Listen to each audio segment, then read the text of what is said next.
Hey guys, it's Mitch. How's it going? I'm not sure how to do an introduction for this one. We are taking a look today at an adaptation of Michael Moorcock's ELRIC character by P. Craig Russell. This is Stormbringer. Also, before we get into it, I gotta remind you guys that the Blood Force Kickstarter we're getting closer. I'm working towards building up a pre-launch page. You are going to be able to get physical copies of Blood Force #1 this year. I've been hearing about it for a little while, and I got to start making physical copies available. And I agree. It's just been a long time kind of working towards this, and now it's finally coming. 2025 is going to be the year of Blood Force. All the covers and variant covers have been colored. They look great. The idea is to hopefully get enough going so that I can get the entire thing colored. Like, we can release it in black and white if we have to. I'd really like to actually get the entire thing colored by Lee Calba.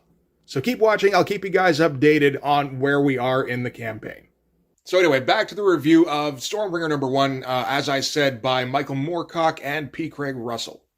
Michael Moorcock, British writer, kind of started to really gain fame in the 70s for his sci-fi stories, where he was part of the sci-fi new wave that would eventually lead to things like cyberpunk. But very prolific, sci-fi wasn't his only thing. He also decided to spend quite some time on the character of Elric, which was kind of a Conan parody. The Elric stories themselves I'm not very familiar with, other than, just a very kind of tertiary sort of link in that it's almost adjacent to a property I do know very well, which is Cerebus. Dave Sim's Cerebus, of course, based one of his parody characters, Elrod, on Elric of Melniboné. He's kind of a classic sword and sorcery fantasy type hero. He's the last ruler of a dying race, and he's got his awesome magic sword, which is called Stormbringer. The sword itself is problematic, of course, in that it's enchanted. From what I understand, Elric himself doesn't have, he's an albino, and he's kind of, sickly, at least at the beginning of his stories. And he doesn't have a whole lot of martial ability until he gets possession of Stormbringer. And Stormbringer is the thing that actually starts winning him battles, and pretty decisively. The problem with Stormbringer, of course, is that it feeds on souls. So yes, the souls of the people he kills, also the souls of everybody around him. So I mean, it's a curse in a way, but it's also just kind of an inevitability that all of his loved ones are eventually going to be consumed by this sword, and he himself will also succumb to the sword. But of course, he also needs the thing because he's trying to bring justice to the land and all that shit. But at the same time, using it is dooming him and everybody around him. Moorcock himself seems to have had a lot of very staunchly held moral ideas, as well as just feelings about the nature of human existence. And the Elric stories seem to have been a good conduit for Moorcock to pour that into. Interesting thing on this in that it's going to be drawn by P. Craig Russell, who is a guy I like quite a bit. It's not too often I come across works that P. Craig Russell has both penciled and inked. It seems far more likely to come across something that he's just done the inks on, which is a little bit of a shame because P. Craig Russell's drawing style is kind of singular. It seems to be the sort of thing that's looking for an aesthetic ideal, where his sense of design and the lines he chooses are very precise and very much sort of the end result of an objective that I think he's trying to reach through his artwork. So we can start with the cover. So we might as well get into it. We can start with the cover here, which kind of expands a little on what I just said. P. Craig Russell's sense of composition is very advanced, I'd say. We got our big looming shot of Elric here with the Stormbringer sword, and not going for a heavily intricate cover in terms of line work. He's going far more in terms of shapes. And then sort of a simplified city down here, which is kind of full of familiar shapes for anybody who's familiar with P. Craig Russell's work. And, nice choice of colors here, largely going with primary colors. This is going to be put out by Dark Horse through Topps, so I guess they acquired Topps at some point. We're going to get our frontispiece here. That tells us this is, Michael Moorcock's Elric of Melniboné. Apparently, this was one where P. Craig Russell is working directly with Michael Moorcock. Michael Moorcock seems like a guy who gets very involved with adaptations when it comes to things like Elric. I don't think he's particularly fond of the early days of Conan, the Conan comics done by Barry Windsor-Smith. I don't think that he particularly enjoys that version of the character. We're going to get our credits here. Aside from P. Craig Russell, coloring is going to be by Lovren Kanzierski and Digital Chameleon, lettered by Galen Showman. And that's kind of it. For the Topps Comics Dark Horse, we also get our list of editors and publishers, etc. A couple of names in here that I was a little bit surprised to see, like Jim Salicrup for one, and Renee Witterstatter, I think, was in here. Which are names I've only really ever seen in Marvel Comics, and I guess it never occurred to me, like, oh yeah, no, they probably moved on at some point. We're also going to get a close-up from later on in the book, which is, sort of a blown-up version of one of the panels, and you can get an idea of just what P. Craig Russell's line work looks like. All right, so yeah, we're going to start out with, there's going to be a fair amount of text in this. Since P. Craig Russell is handling the writing, writing isn't something he's done a whole lot of, I don't think. But he's got this existing work to draw off of, which is the Stormbringer story. So yeah, we're going to get a fair bit of description throughout this thing, which is fine, because I mean, the story itself it's okay. It's, it's certainly sturdy anyway. This is only the first issue of 7, so we're only going to get the beginning of the storyline. So since this is a new adaptation, we have to get introduced to the character of ELRIC. So this is our prologue, and there came a time when there was great movement upon the earth, and above it when the destiny of men and gods was hammered out upon the forge of fate, when monstrous wars were brewed and mighty deeds were designed.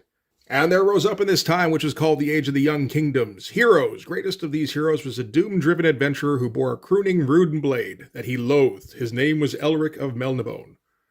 King of ruins, lord of a scattered race that had once ruled the world, ELRIC, sorcerer and swordsman, slayer of kin, despoiler of his homeland, white-faced albino, last of his line. That sums him up pretty well. And, I mean, you can see the design sense right off the get-go here. I don't know a whole lot about what P. Craig Russell's influences are. Looking at this, I'm gonna go ahead and guess Kaluta's in there. Like, probably pretty heavily. Interesting choices to get our close-up for King of Ruins here. He does like to use a circle panel every once in a while. And then we get the giant shot of ELRIC here with no panel border, just kind of set against negative space. And our big close-up of ELRIC here, which is pretty nice and kind of showcases P. Craig Russell has a very particular kind of cross-hatching that, like, once you see it, I only associate it with him. I haven't seen anybody else really use cross-hatching the way P. Craig Russell does. And all sorts of fun little design, like filigree, in among the sides here. So the remainder of our prologue here, ELRIC, who had come to Karlach by the Weeping Waste, to the home of Lord Vorshun, whose daughter he had taken to wife, and in whom he found peace from the torment in him.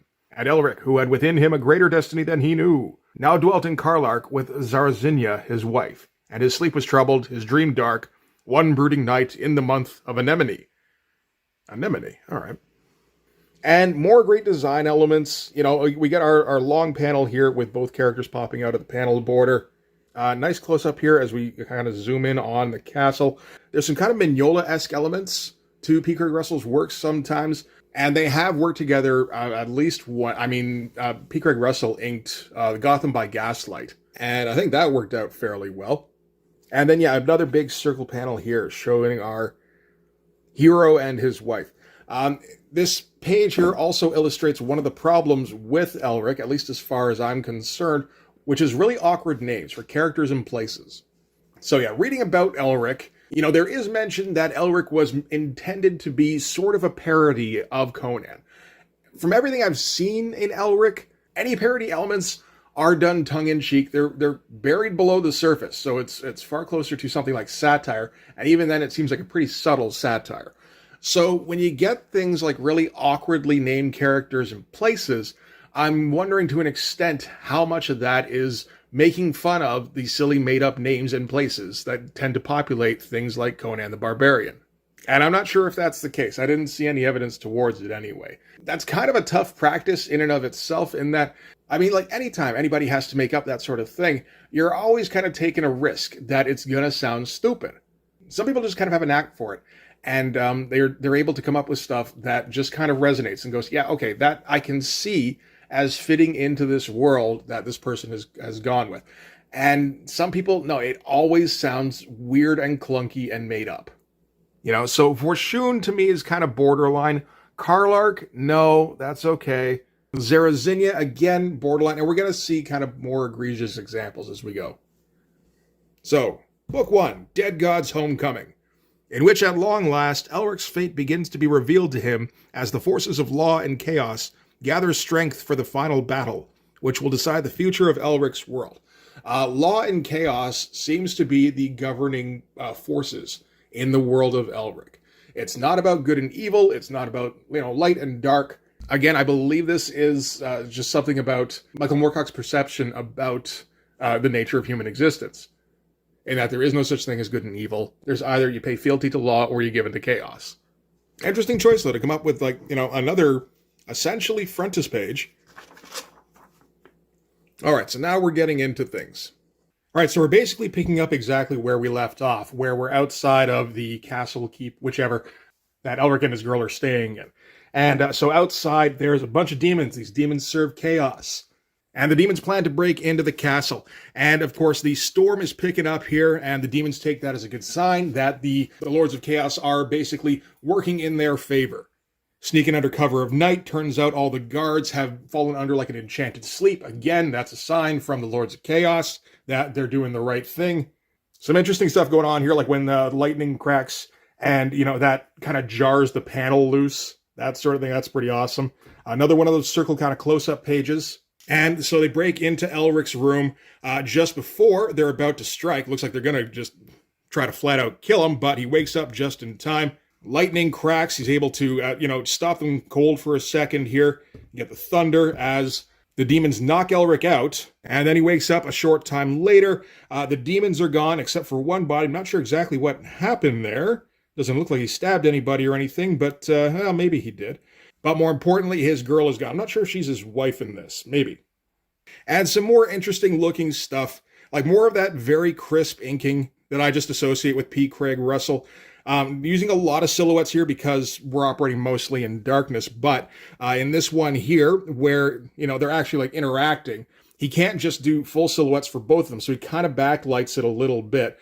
Just lights up Elric's arm, which contrasts well with the torso of the demon that he's trying to shove off him. And then popping Elric out of the panel just for this one here. Not sure why it was so important to show Elric's ass, but hey, that's a choice. And then the panel kind of jarring loose when he realizes that his bed is empty. So immediately after, Elric is going to go to Lord Vorshun. Lord Vorshun was the father of Zerozenia, I believe. Yeah. And he entreats Lord Vorshun for access to the armory, because that's where Stormbringer is being kept. Lord Vorshun is like, but you renounce the blade because it's evil, and it's going to kill you and everything around you. He's like, yes, but I also renounced it for Zerozenia, like for her sake. So I need it to get her back. Like, it all makes sense. Just give me the fucking sword. And, okay, some more narration that is difficult to read because for some reason they went with yellow lettering against a blue background, which is just a bad idea, but just describing how badass the sword is. It's fine. So he's got Stormbringer back in his possession. So, he's ready to be an unstoppable force again. He just doesn't know which direction to go in. So he gets the soldiers of Lord Vorshun to go searching for Zerozenia, or at least any trace of the demons. And after a night of searching, they come up empty. There's just no trace. So it's like, that's okay. I don't sorcerer shit, so I'm going to go make a deal with a demon, and we'll totally sort this thing out. So, Elric has no qualms whatsoever, really, about using dark magic or just, any kind of forbidden sort of mechanisms that he has at his disposal, as long as he gets him what he wants. So he doesn't really seem that much like a hero in some respects, and I think that's probably the point. You get some awesome lighting going on from P. Craig Russell here. He's really got a knack for it. And yeah, more of that hatching that I just kind of associate with him. And Elric's already getting to the point where, just a short time after being reunited with Stormbringer, it's all like, oh, my baby. You get the feeling this is kind of a bit of a metaphor for addiction, maybe. So we get our panel from the inside front cover. What Elric's going to do is he's going to do a little bit of necromancy. He's going to revive the demon that was killed in his room and find out who sent the demons, why they took her and where they'd taken her. And the demon responds with a prophecy kind of thing. So, which is more than a little confusing, I'll say. Beyond the ocean brews a battle. Beyond the battle blood shall fall. If Elric's kinsman ventures with him, bearing a twin that he bears, to a place where man forsaken dwells the one who should not live, then a bargain shall be entered, Elric's wife shall be restored. That's, there's some, it feels like we're getting a lot of superfluous information in there, maybe, or maybe not. I don't really know. It's a pretty badass drawing though, with some great looking up lighting, and like again, really just kind of silky looking inking. So I don't really care too much. Like when we achieve the next point of this prophecy, whatever the fuck he was saying right there, they're gonna let us know. So it's like, okay, cool, we just unlocked another part of the prophecy. Good stuff. So having given the prophecy, the demon falls lifeless back to the ground, and Elric's stuck trying to interpret what this prophecy was meant to mean. You know, it's not much to go on because it was all spoken in vagaries. There's no specifics in it, as you know, prophecies tend to be delivered. Okay, so now we get Elric kind of piecing together what this could possibly mean. There's a thing about beyond the Pale Sea.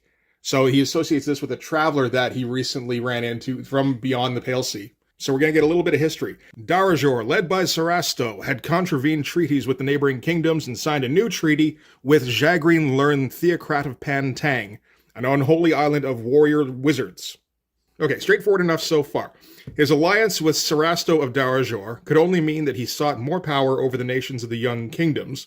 Now, as his memory improved, Elric recalled that recently Queen Yashana of Jarkor, a neighboring kingdom to Darajor, had recruited the aid of Divim Slorum, Elric's only kinsman.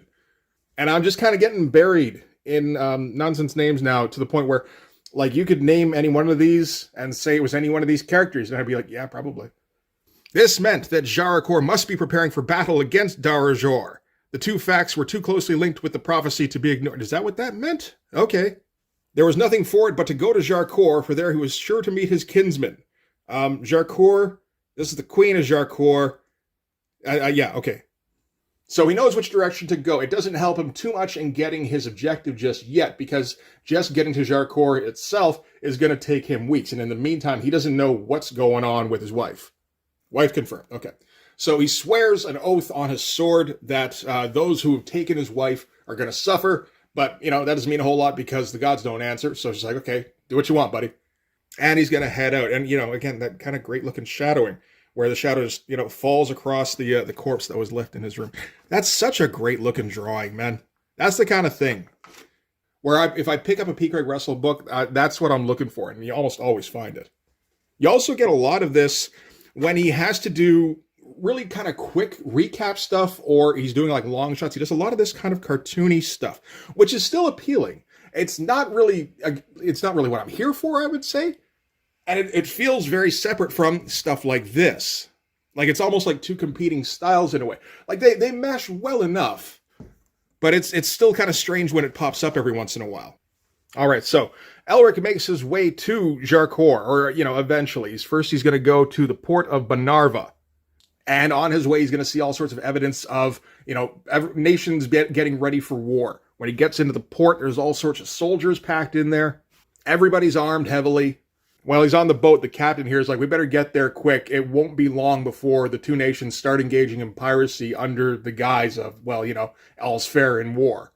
I like the shot here of the docks, too. It's a little bit simple. It's kind of design heavy, but gives the right impression of the docks just being packed with these heavily armed guys. And you're really not showing a whole lot. You're showing a fair amount of helmets here, couple of axes, couple of spears, which aren't very hard to delineate, and a couple of pennants flying. And that's, yeah, like you get the impression you can't move through the crowd very well because of all these heavily armored dudes.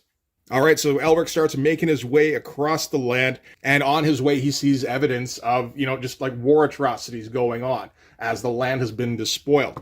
Get like all these like burned out buildings. Man, that looks great. Great looking shadow. Nice construction of the thing, like in terms of the composition of this particular building. Like it's memorable the way it's been built. It's not, you know, the first thing necessarily that your mind would jump to when you think of a ruin. And we're going to get some more history of Elric here with some more kind of confusing stuff that may or may not be relevant. It was because of the twin forces of love and hate that he had returned to have vengeance on his cousin Yirkun, who had put Simoril, Elric's betrothed, into a magic slumber and usurped the kingship of Melnibone. Elric had raised the Dreaming City in his vengeance and scattered forever the race who had founded it. Love and hate, they had led him to kill Yirkun, who had deserved death, and inadvertently Simoril, who did not, so his betrothed at the time. So you get the impression that's Elric tapping into the power of Stormbringer to bring down his foe and inadvertently killing those around him who he loves. Again, more just kind of neat design elements. You find them all over the place in this. All right, Elric continues riding across the landscape. through some woods that used to be lush. Now they've all just kind of been twisted and blackened as the land has been again despoiled by war and just the ravages of time, I think. As he's riding, he gets called out by this old woman whose house he starts riding by. So this woman has a message directly for ELRIC. And she's like, aren't you kind of curious how, like I managed to survive out here in this wasteland? He's like, yep. And she's like, soldiers from Pantang came up. They burned out the entire forest. When I saw all the flames coming towards me, I called out the name of a demon I knew. And it showed up. And I was like, save me. And I'll do anything you want. And all she had to do was deliver this message to ELRIC. And the message is to tell ELRIC there is one kinsman he shall not slay in Sequaloris. If ELRIC loves his wife, he will play his role, and his wife shall be returned. Which is kind of vague, but, again, I think that would probably come up fairly well, and it's the kind of thing you can flip back to and go, okay, yeah, they did say that. It didn't make a whole lot of sense at the time. And ELRIC's like, okay, well, I got your message, thanks. How much did it cost you to summon a demon like that? And she's like, well, my soul, naturally. But, this place sucks, so I can't imagine hell's going to be much worse.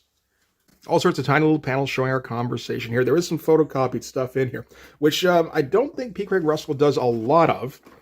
There's a few repetitive bits in here. Yeah, I think this is also photocopied, but the stuff where, yeah, like this stuff here where we're showing the bed again and again, that was not. So, yeah, it doesn't have any problem with it, particularly when it's something like this where you're focusing on the dialogue.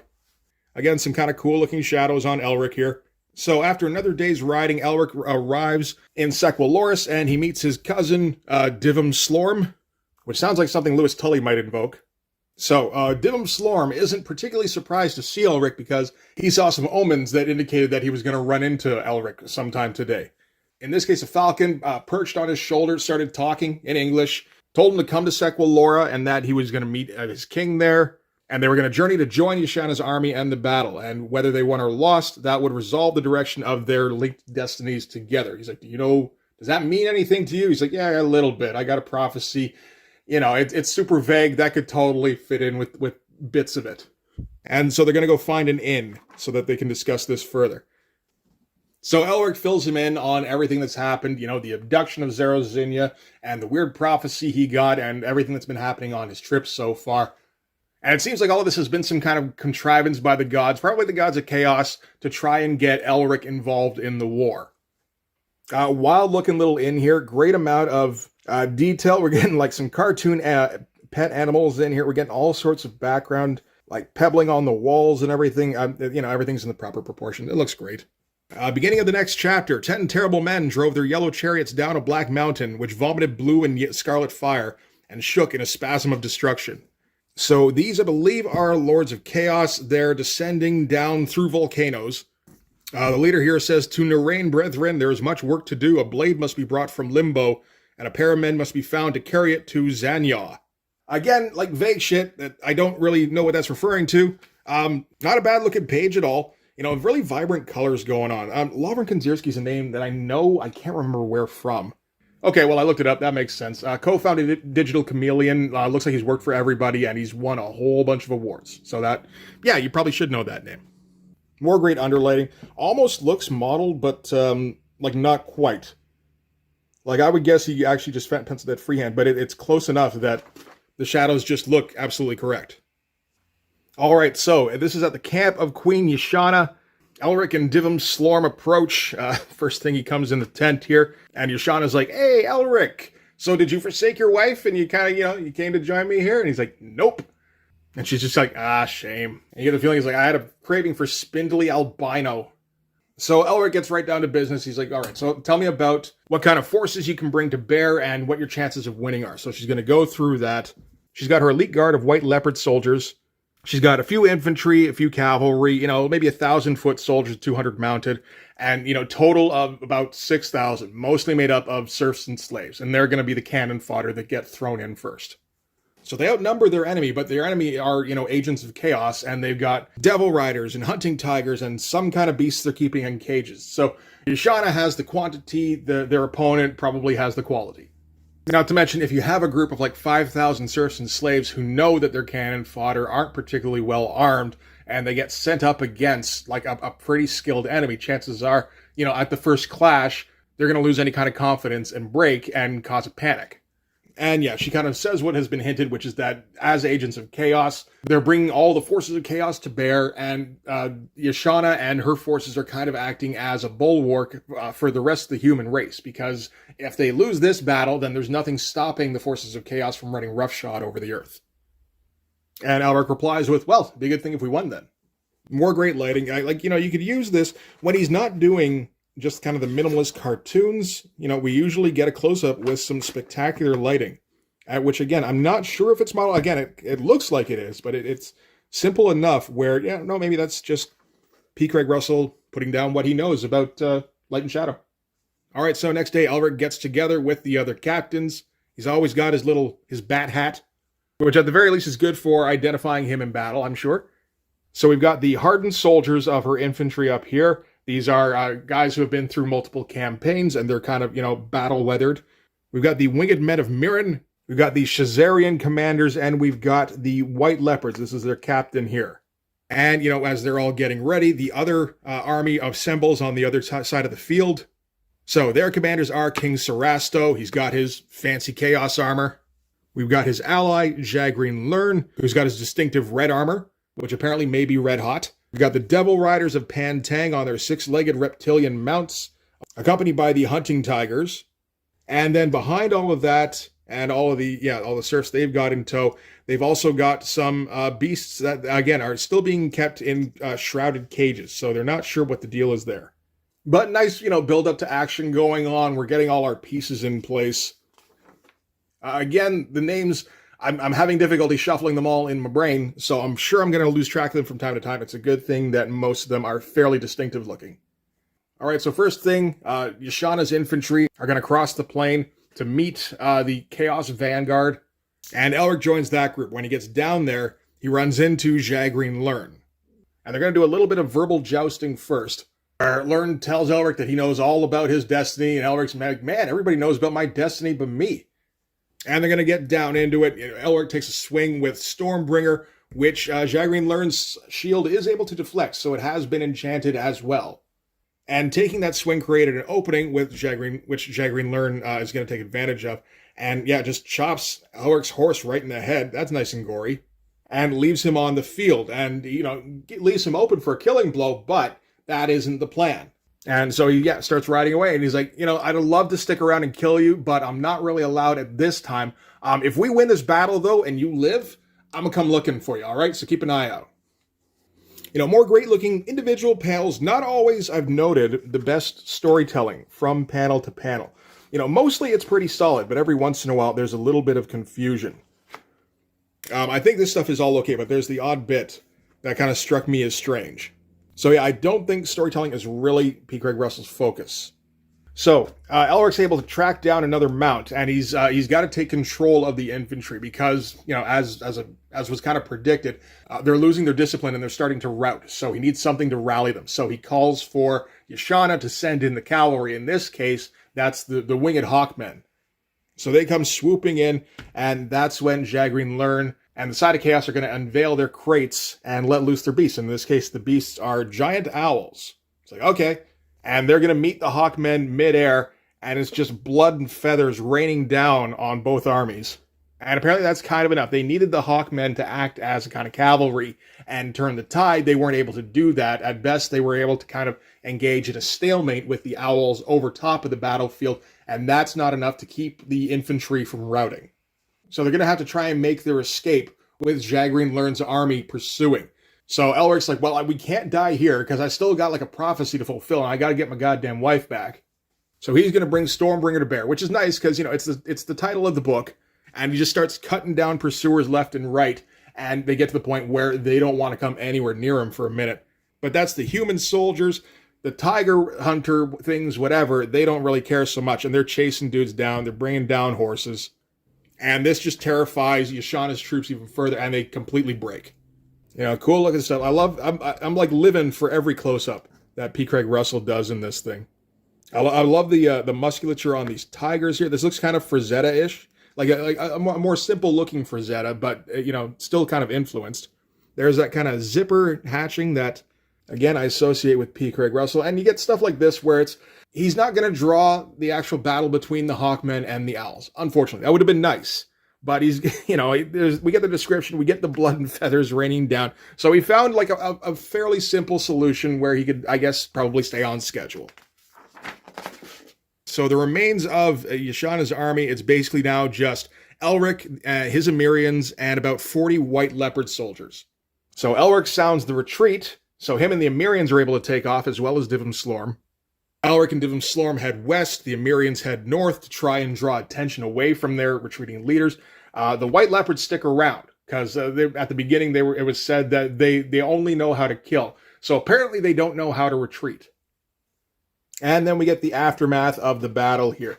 And it's just, bodies piled up, as chaos has taken over these lands. All right, so a few days later, ELRIC is heading west with his party. It's just a few survivors from the battle. So it's himself, it's his cousin, Divim Slorm, it's 2 Emirians, a badly wounded Tarkashite commander, and a Shazarian foot soldier. And they're just, kind of trudging along. They're hungry, they're exhausted. One of the Emirians jokes about the Tarkashite. It's like, hey, if we keep going like this, we don't find any food, I'm just going to eat that guy over there. And like he says it like, that's a pretty funny joke, eh? But maybe I'm not joking, because like I am pretty fucking hungry. And ELRIC ain't in the mood for that shit, so he gets cowed pretty quickly there. Because as far as ELRIC's concerned, the prophecy so far has been a bust. He was supposed to go across the Pale Sea. He did that. He was supposed to join up with an army, like in a new war that was starting up there. He did that. Theoretically, he should have won. He didn't do that part. So he's like, I don't know where to go from here. I don't know what the course of action is I'm supposed to take next to try and get Zarazinia back. And they keep trudging across the wasteland. They find a cave to lay up in. Great looking landscape here. This mountain range looks kind of awesome. So next morning, ELRIC wakes up, and somebody else from the battle that wasn't part of his party manages to find him. And the soldier here's like, oh shit, I wasn't expecting to see you. Everyone said you were slain on the battlefield. ELRIC's like, cool, there's going to be less pursuers then. So what's been going on? He's like, man, it's been some bad shit. From Shazar to Tarkesh, black misery prevails, and iron and fire beat across nations like an unholy storm. We are fully conquered. He's like, how about the queen? She doing all right? She's like, no. She battled against a score of men before expiring. Sarasto took her head for a keepsake. It's like, oh shit, really? Damn. Jagreen Learn ordered that all other prisoners be tortured to death and be hanged in chains through the land as warning against insurrection. And then it seems like the soldier collapses from exhaustion, or shit, maybe he was like revived through necromancy. Who even friggin' knows? Could be anything.